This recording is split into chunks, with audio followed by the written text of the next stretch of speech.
Good. Go ahead. All right, we're here at Earth Day San Francisco 2019. I'm here with Shawn Rosenmoss, who is from the San Francisco Department of the Environment and was one of the speakers on our stage today. Thank you so much for coming. You had some very important points to make on stage, so let's stretch those out a little bit. You talked about climate action goals for the city of San Francisco and also the Super Green program that I think a lot of people don't know about. So let's let people know. Yes, so our climate action goals, I mentioned on the stage, when we first did our climate action planning 15 years ago, first city to do it, first city to sign up to the UN Global Compact, they were very wonky goals and they were really great for climate scientists, not so good for residents and businesses, you know, that we were trying to engage. So we talked to some communications people, we worked with communications people from all of the other city departments because it's not just us, it's Rec and Park, it's PUC, it's Public Works.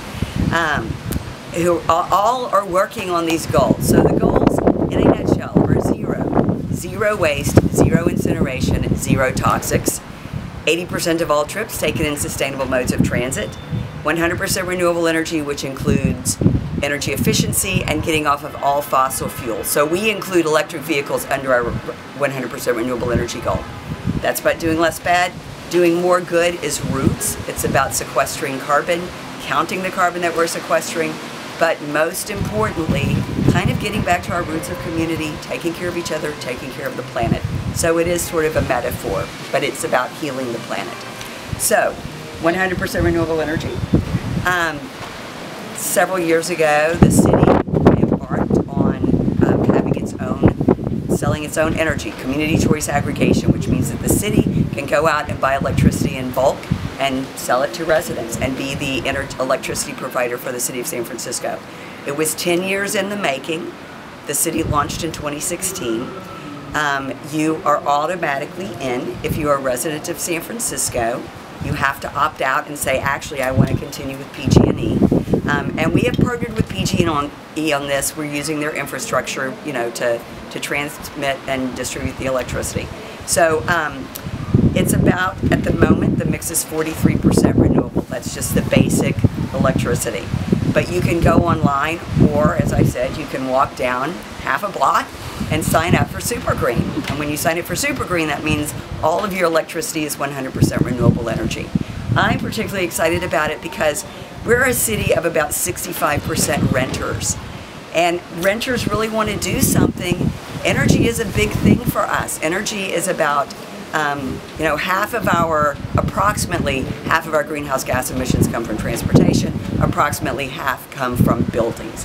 And so if we can do 100% renewable energy, it's going to have a huge impact. But if you're a renter, you can't go, I'm going to put solar panels on my roof. I'm going to switch out my hot water heater to go from natural gas to solar thermal. But you can go online in a matter of 3 minutes, because I timed it, and sign up for 100% renewable energy through our San Francisco Public Utilities Commission. And it is very exciting as a renter to be able to do that and do our part on that. Now, some of the challenges about this 100% renewable energy goal is that we have a lot of natural gas in San Francisco. You know, if you go downtown, you're going to have a huge building that's got, you know, an 80-year-old boiler that's providing their hot water and all that kind of stuff. And so we're planning on looking at how are we going to get off of natural gas, because natural gas is a really potent greenhouse gas. I've heard 35 times more potent than carbon dioxide to 80 times more potent than carbon dioxide. And there are leaks all throughout the natural gas system. There are leaks with digging up natural gas, extracting natural gas, distributing natural gas. So the sooner we can get off of it, the better off we're going to be. Even though, you know, I think that we've been sold this idea that, well, when you burn it, it's not as bad as coal or other fossil fuels. So that's in the plan. That's in the plan. But for the moment, 100% renewable energy, go online, sign up for it. You will be doing your part, and you will be very happy. That's really exciting, and I think especially, as you said, for renters in San Francisco who want to do something different, you know, but also where is this renewable energy coming from? What are our sources for that in San Francisco? So the sources for that, the Public Utilities Commission goes and buys it in bulk. It's wind, it's solar, We have, the city of San Francisco has its own hydrothermal facility up near Yosemite, the Hetch Hetchy hydrothermal facility. That's what's always powered the schools, the public schools, and the municipal buildings, and our muni streetcars and cable cars. That's always powered that, right? This greenhouse gas-free electricity. So now that's in the mix, right? So there's that. They're purchasing solar, they're purchasing wind, transporting it through, you know, those electrons are coming through PG&E infrastructure and coming into our homes. So excellent. And, yes. And another way that you were encouraging people to participate even on a very personal, individual level is through composting. Yes. Can you talk a yes. little bit more about why that's really important, especially in the yes. city, county, and San Francisco? Well, it's really important because we have worked with Lawrence Berkeley National Lab, UC Berkeley, the Marin Carbon Project, and what the research has shown is that if we spread 1/4 of an inch of compost on rangelands and ag lands, it sequesters substantially more carbon. So in addition to sequestering more carbon, the soil, it retains water better, you use fewer fertilizers, right? It's win-win-win all the way around, and it is low tech. I mean, in the city of San Francisco, we have more of a high-tech system, right? You put your green bin out, the truck comes, picks it up, and they take it to a big industrial facility. But the process itself of food breaking down, that's just nature doing its job, right? Organic matter just breaking down and going back into something that's beneficial for the planet. So the problem is, as I noted, the other thing about this is that you don't have to go back year after year and keep reapplying this compost. It's a virtuous cycle. It continues to sequester year after year after year. And if it's on rangeland where you've got cattle or goats or sheep grazing, they want that rangeland, because we have tested, right, where we've got a plot where we didn't put the compost on, we've got a plot where we did, and the cattle are all over where they put the compost on, because the grass is better, it's healthier, it's more nutritious.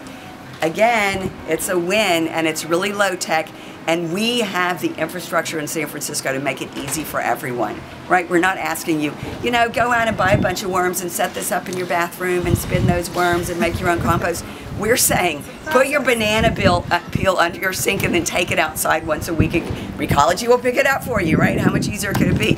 But what we find when we do waste characterization studies, because we have wonky people on our staff who go out and dig through your garbage, okay, I know it's creepy, and we have found that there's still an awful lot of organic material in our black bins, right? As conscious as we are in San Francisco, as really on board as we are in San Francisco, as much as we love, and I didn't say this from the stage because I do work for a government department, as much as we love in San Francisco, waking up every morning and flipping Donald Trump off, right? We still, it's like, why are these people putting this stuff in their black bin?